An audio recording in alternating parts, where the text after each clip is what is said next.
नमस्कार, मैं व्यंजना आनंद आज आप लोग के बीच उपस्थित हुई हूँ आज की परिस्थिति पर कुछ बताने के लिए। जैसा कि चारों तरफ कोरोना का कहर है, सभी भयभीत है, सभी डरे हुए हैं। हल्की सी सर्दी भी हो रही है या खांसी हो जा रहा है, जुकाम हो रहा है, सभी भय से डर जा रहे हैं और उनको इतना ज़्यादा भय हो रहा है, इतना ज़्यादा डर आ रहा है कि उनकी स्थिति और दिन पर दिन खराब होती जा रही है।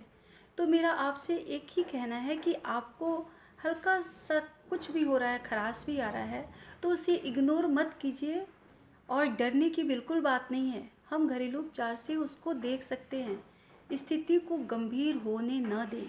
शुरुआती दौर में ही हम इसका ट्रीटमेंट अगर घर पर कर लेते हैं अपने आयुर्वेदिक उपचार के द्वारा, घरेलू उपचार के द्वारा, तो हम स्वस्थ हो सकते हैं। जैसे हमारे गले में हल्की सी खराश आ रही है, बुखार हो रहा है, खांसी हो गया, तो उस समय हमें क्या क्या करना है, मैं वही जानकारी लेकर के आप लोग के बीच उपस्थित हुई हूँ। जैसे आज के सीज़न में सभी को सर्दी बहुत जल्दी हो रही है, क्योंकि मौसम भी वैसा ही लगा हुआ है, कभी गर्मी लग रही है, कभी बारिश हो रही है। तो सर्द गर्म के मौसम में यह परिवर्तन हमें होता है, हमें इस तरह का इन्फेक्शन होता है जो प्रकृति के द्वारा हमें मिलता है। तो हमें ऐसे समय में करना क्या है, सबको दैनिक रूटीन में नींबू का पानी अवश्य पीना है। आप बीमार हैं, नहीं हैं, नींबू पानी बनाने का तरीका क्या है, आप एक गिलास पानी को गर्म कर रहे हैं, शीशा के गिलास में पेंदी में पहले सेंधा नमक रखते हैं स्वादानुसार, उसमें एक नींबू को निचोड़ते हैं। ये हमारा बेस तैयार हो रहा है, ये हमारे शरीर के एसिड को ख़त्म करेगा, सर्दी जुकाम में भी फ़ायदा करेगा, फीवर के लिए भी अच्छा होता है, खांसी के लिए भी अच्छा होता है। इस पानी, ये जो हम नमक और नींबू को निचोड़े हैं, उसमें जो गर्म पानी किए हैं उसमें डालते हैं, मिक्स करते हैं। उस पानी को सुबह और शाम प्रत्येक सदस्य, आपके घर में जितने भी सदस्य हैं, सब के लिए मैं ये दवा बता रही हूँ। जिनको कोरोना हुआ है, फीवर हुआ है, सर्दी हुआ है या नहीं हुआ है, सब के लिए, टोटल लोगों के लिए, अभी जो स्थिति हमारे अभी चारों तरफ फैली हुई है, सब के लिए ये ट्रीटमेंट अगर रोज़ हम करते हैं तो हम सुरक्षित रह सकते हैं। इसको रोज़ करना है, सुबह और शाम। अब क्या करना है कि मान लीजिए किसी की खांसी बिल्कुल नहीं छूट रही है, मुझे बार बार कॉल आ रहा है कि खांसी नहीं छूट रही है, क्या किया जाए। खांसी के लिए सबसे अच्छी प्राकृतिक दवा है, हर्बल्स दवा है। आप हल्दी के पाउडर को क्या कीजिए, कढ़ाई में भूनिए, भून करके जब वो ठंडा हो जाता है, 4 चम्मच पहले हल्दी को भूनना है, ठंडा हो जाता है तब उसमें 4 चम्मच शहद डालना है, उसको मिक्स करके एक कटोरी में ढककर रख देना है। सुबह, दोपहर, शाम, भोजन के पहले यानी कि खाली पेट 1 चम्मच मुंह में लिए, मुंह के लार के साथ उसको मिक्स करते हैं और फिर गुनगुने पानी से उस हल्दी के पेस्ट को घोट जाते हैं। 4 चम्मच हल्दी था, 4 चम्मच शहद था। इसे 3 टाइम लेना है, 3 दिन लगातार लेना है। किसी का खांसी बहुत पुराना हो गया है, छूट नहीं रहा है, कफ नहीं निकल रहा है, तो कुछ खुराक और बढ़ा लेंगे। जैसे ये मैं 2 दिन का खुराक बनाई हूँ। अगर आपकी खांसी छूट नहीं रही है तो आप फिर से इसको बना लीजिए, लेकिन एक बार में आप एक ही बार बनाइए। 4 चम्मच वाला जो खुराक मैं बता रही हूँ उसको बना करके रखिए, ख़त्म होने पर फिर नया बनाइए। इससे क्या होता है कि आपकी खांसी ढीली होती है और पूरा कफ धीरे धीरे निकलने लगता है, आपको आराम मिलता है। साथ में आप नींबू पानी ले ही रहे हैं, ये 2 आपकी दवा है। साथ में अगर फीवर, बहुत सारे लोग बोल रहे हैं कि दवा ले रहे हैं, दवा से फीवर उतर रहा है लेकिन फिर से फीवर चढ़ जा रहा है, तो ऐसी स्थिति में प्रकृति में बहुत ही सुंदर एंटीबायोटिक गुण से संपन्न तुलसी है। आप 7 तुलसी का पत्ता, 5 लौंग अच्छे से धोकर कूट लीजिए, 1 गिलास पानी में उसे उबालिए।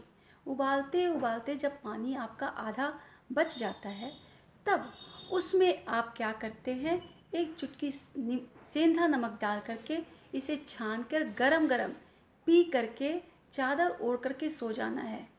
किसी तरह का भी फीवर हो, निमोनिया हो, टाइफाइड हो, कोई भी फीवर हो, यह फीवर को उतारने के लिए, हाई फीवर को उतारने के लिए बहुत ही अच्छी प्राकृतिक दवा है, जो कि हमें करने से हमें बहुत ही आराम मिलता है, फीवर तुरंत उतर जाता है। इसे 3 दिन करना है और 3 टाइम करना है, जैसे सुबह में किए, दोपहर में किए, रात को किए। रात को सोते समय ज़रूर करके सो जाए ताकि आपको रात भर फीवर नहीं आए। ये आपकी 3 दिन की बुखार की दवा, 3 दिन में आपका बुखार एकदम जड़ से ख़त्म हो जाएगा। मान लीजिए किसी का नहीं छूट रहा है तो इसे यूं ही मत छोड़िए, आप तुरंत डॉक्टर की सलाह ज़रूर लें। अगर कोविड हुआ है, डॉक्टर की सलाह के साथ में आप इसको घर में कर सकते हैं, जो मैं उपचार बता रही हूँ, लेकिन डॉक्टर के ट्रीटमेंट में ज़रूर रहें। साथ ही साथ बहुत लोग मुझसे पूछ रहे हैं कि ये जो आप फिटकरी की बात बता रही हैं उसको उसकी कितनी मात्रा लेनी है, कैसे लेनी है। बहुत सारे लोगों के मन में कन्फ्यूज़न है कि क्या गर्म पानी में ले, क्योंकि कोविड में तो हमें गला में गर्म पानी की आवश्यकता है, लेकिन फिटकरी जब हम गर्म पानी में लेते हैं तो उसमें ज़्यादा मात्रा में घुल जाता है। जैसा कि आयुर्वेद में भी बताया गया है, ज़्यादा मात्रा में फिटकरी हमारे लिए नुकसानदायक होता है। मैं शुरू से हमेशा यही बात बताई हूँ कि 10 ग्राम फिटकरी, चॉकलेट की साइज़ की 10 ग्राम फिटकरी को आप लीजिए, 3 गिलास पानी बनाइए, एक टोपिया में 3 गिलास पानी रखिए, पीने वाला नॉर्मल, गर्म पानी नहीं लेना है, नॉर्मल पानी लेते हैं। उस पानी में आप फिटकरी को अच्छे से धो लीजिए, क्योंकि फिटकरी तुरंत उस जर्म्स उसमें सट जाते हैं। उसको अच्छे से धोइए, फिर उस पानी में उसको डुबो दीजिए, 10 सेकेंड डुबाइए। अपने इष्ट देवता को याद करते हुए, आप जिस भी ईश्वर में आस्था रखते हैं उनका नाम जरूर लीजिए। अपने भीतर के जो पॉजिटिव एनर्जी है, जो आध्यात्मिक एनर्जी है, उसमें ज़रूर डालिए। 10 सेकेंड ईश्वर का नाम लीजिए, फिर उस पानी को पीजिए। 1 गिलास पानी को पीना, 3 दिन में 3 बार पीना है, 1-1 गिलास पानी। थोड़ा सा हाथ में पानी लेते हैं, नाक से उसको खींचते हैं। ऐसे खींचना है कि वो आपके नाक से होते हुए दूसरे नाक में या मुंह से निकल जाए। ये आपकी नली को खोल देता है, गले को खोल देता है। साथ ही साथ ये आपका फिटकरी का पानी हुआ। अगर आपको कोविड हो गया है, आपको बहुत ज़्यादा आपकी तबीयत ख़राब है, तो 20 सेकेंड उसको पानी में डुबोएंगे और उस पानी को आप पी रहे हैं। 3 दिन करना है, 3 टाइम करना है। साथ ही साथ बहुत बड़ा लेने की आवश्यकता नहीं है। 10 ग्राम मैं बोली हूँ, 10 ग्राम ही लेना है। जो फिटकरी सफ़ेद रंग का होता है, सुंदर दिखता है, चमकता हुआ शीशा की तरह, उसी फिटकरी को यूज़ करना है। इसके बाद ये हमारा फिटकरी का हुआ। साथ ही साथ ये जब पानी पीते हैं तो हमारे भीतर क्या परिवर्तन होता है मैं आपको बताती हूँ। इससे हमारा मूत्र क्लीन होता है, गला क्लीन होता है, नाक क्लीन होता है।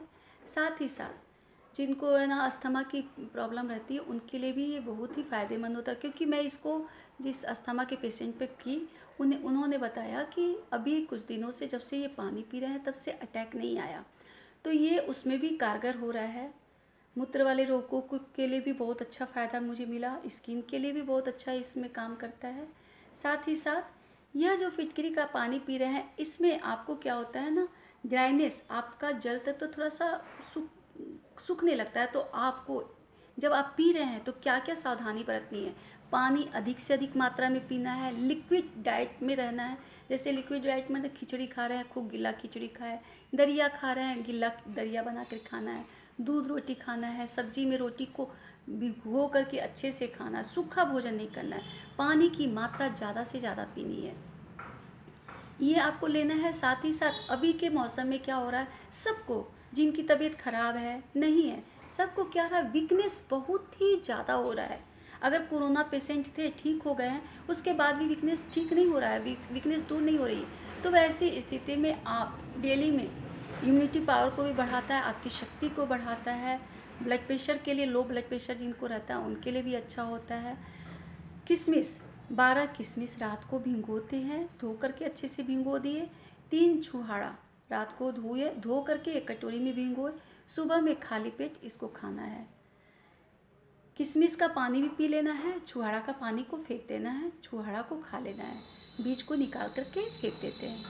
इसे सारे लोग अगर करते रहेंगे तो उन्हें वीकनेस नहीं होगा। अगर हम इसे नहीं खा रहे हैं तो धीरे धीरे धीरे धीरे सभी लोग कहेंगे मुझे कमज़ोरी हो रही है। तो इसका ख्याल रखें कि कमज़ोरी ना हो। कोविड की स्थिति से जब हम बाहर निकलते हैं, हमारी तबीयत ठीक हो जाती है। अब कोविड जो है आपका नेगेटिव आ चुका है, वैसी स्थिति में जो वीकनेस होता है उसके लिए एक और मैं आप लोग को बता रही हूँ। दूध, गाय का दूध आप आधा किलो लीजिए, उस दूध को अच्छे से उबाल लीजिए। उबालने के बाद में उसमें 1 चम्मच कच्चा सूजी उसमें डालिए। उसको 3, 4, 5 उबाल दीजिए।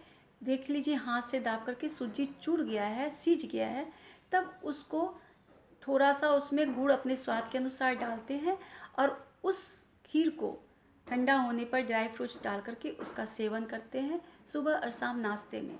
इससे आपको बहुत जल्दी ताकत आएगी, बहुत एनर्जी आता है। तो इसे आप अपने शक्ति के लिए कर लेते रहिए ताकि आपको ताकत आए, आपकी वीकनेस दूर हो। क्योंकि भोजन से ही हमारा वीकनेस दूर होता है, किसी भी टॉनिक से हमारा वीकनेस दूर नहीं होता। ये सलाह डॉक्टर भी बताते हैं। आपकी मन के इलाज के लिए आपको दवा देते हैं, लेकिन ये बात डॉक्टर भी जानते हैं कि खाना ही। टीवी में भी एक आ रहा था, न्यूज आ रहा था, डॉक्टर ने बताया कि अभी के लिए सबसे अच्छा जो भोजन बताया गया पौष्टिक भोजन, दाल भात। आप दाल भात अच्छे से गीला गीला खा सकते हैं, सूखा मत खाइए। चावल सॉफ्ट रहना चाहिए, हार्ड चावल नहीं ना। बहुत सारे लोग चावल कड़ा बनाते हैं, कड़ा मत बनाइए, मुलायम चावल बनाइए। फिर दाल जो लेते हैं, दाल को अच्छे से उसमें भात में गीला करके उसको खाइए, उससे शक्ति आएगी। ये हमारा भोजन हो गया, आहार हो गया। आपको अगर मान लीजिए सर्दी बहुत ज़्यादा है, छूट नहीं रहा है, वैसी स्थिति में आपको जूस लेना है, तो जूस लेने का मैं तरीका बताती हूँ। जूस के लिए आपको क्या करना है, नारंगी या आप जो भी आपके पास संतरा है, उसे बीज से छिलका छीलिए, बीज से काट दीजिए। बीज में जो बीज है सारे बीज को निकालिए, मिक्सर में उसको पीस दीजिए। पीसने के बाद आप देख लीजिए गिलास में कितना आपका उसका जूस निकला है, और उस जूस के बराबर मात्रा में आप पानी को गर्म करते हैं, गुनगुना नहीं करते हैं, गर्म करते हैं। अब उस पानी में, गर्म पानी में उसको मिक्स करते हैं। अब दोनों मिक्स होकर गुनगुना हुआ, इसमें थोड़ा सा सेंधा नमक डाल करके इसको पीते हैं। ये आपके शरीर के लिए, अभी की स्थिति के लिए जिसमें सर्दी खांसी फीवर हो रहा है, इसमें बहुत ही कारगर होता है। ये आप दिन भर में एक बार जूस कम से कम ज़रूर लें। साथ ही साथ मैं एक और चीज़ आपको बताना चाहती हूँ कि अगर जो भी हमारे भारतवासी जो हैं, अगर उनको हमारा ये कोविड का वैक्सीन नहीं लगा है, अगर वैक्सीन लग जा रहा है तो बहुत अच्छी बात है। उस समय क्या करना है, वैक्सीन वाले लोग जो होते हैं, एक वैक्सीन लग गया बहुत खुश हो जाते हैं, अब तो मैं सुरक्षित हूँ, अब मैं घूम सकता हूँ। वो आराम से घूमने लगते हैं और फिर उसका अटैक उन पर होता है, क्योंकि वैक्सीन के बाद में हमारा शरीर कुछ दिनों तक वीक रहता है, बाद में उसका असर हमारे ऊपर आता है। तो वैक्सीन लगने के बाद आप घर में ज़रूर रेस्ट में रहें। फिर दूसरा जो वैक्सीन का डोज होता है उसको लेने के बाद भी आप घर में रहे, 15 दिन के बाद आप निडर होकर के घूम सकते हैं। लेकिन निडर मतलब ये नहीं कि आप एकदम फ्री होकर के घूम रहे हैं। मास्क लगाना ज़रूरी है, सैनिटाइज़र यूज़ करना ज़रूरी है। साथ ही साथ कुछ दूरी पर लोगों से संपर्क रखना, एकदम नज़दीक होकर किसी से बात नहीं करेंगे। कम से कम आपको घर से बाहर निकलना है, जैसे आपको कुछ सामान खरीदने जाना है, शॉपिंग के लिए जाना है, तो आप अपना सारा चीज़ लिख करके रखिए कि एक बार आप जाएं मार्केट में और सारे सामान को एक साथ खरीद के लाएं। बार बार मत जाइए, आप जाइए लेकर के आइए। मास्क अच्छे से लगाइए, सिर पर टोपी लगाइए या हेलमेट लगाइए, उसको पहन करके जाइए ताकि वायरस जो है आपके सर में, बालों को नहीं पकड़े। घर पर आते हैं अच्छे से कपड़ा बदलिए, पूरा फ्रेश होइए, पूरा अच्छे से धोइए। कपड़ा जो पहने थे उसको निकाल करके धोने में डाल दीजिए, उसको यूज़ दोबारा मत कीजिए, क्योंकि यह हमारी जो सुरक्षा है वही हमारी जान बचा सकती है और इसे बढ़ने से रोक सकता है। एक व्यक्ति, अगर हर व्यक्ति अपने को आप को रोक लेता है, संभाल लेता है ऐसी परिस्थिति में, तो यह वायरस फैल नहीं पाएगा। एक व्यक्ति अगर ढीला होता है तो उसी व्यक्ति के कारण बहुत सारे लोग उसके संपर्क में आकर के इस बीमारी के रोगी बन सकते हैं। इसलिए आपको अपना ख्याल रखना है, समाज का ख्याल रखना है, अपने पूरे राष्ट्र का ख्याल रखना है। इसी शब्दों के साथ सभी को जय भारत।